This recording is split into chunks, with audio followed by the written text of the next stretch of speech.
quick little mini lecture on railroad workers. Okay, opportunities. Of course, the first opportunity, the most obvious one, is to get a job. If you're a railroad worker, what's your opportunity in the West? To get a job working on the railroad so you can make some money. Not going to be great money, but some money.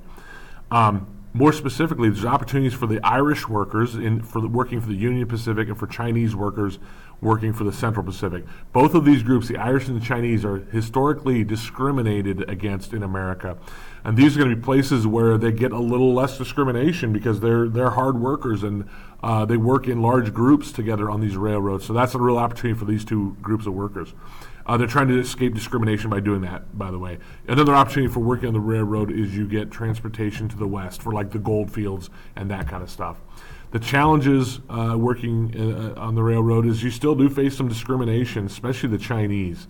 There's going to be racism involved. You will never fully get away from it. It's still there.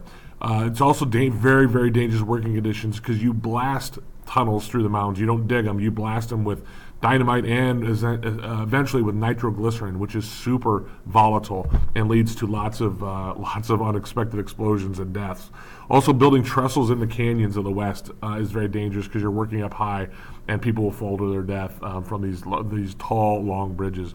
The climate as well is very harsh. It's very hot in the summer, and the blizzards are horrible. In the Sierra Nevadas, the winters are just brutal, and you know that story from the Donner Party that you talked about last year. The conflicts with the railroad workers, the first one will be with other railroad workers, other laborers based on race. So you will have race riots in the West around railroad workers. For example, Rock Springs, Wyoming in the 1880s, there'll be a large riot that's anti-Chinese, and I think something like 28 Chinese railroad workers will be murdered by this large white mob.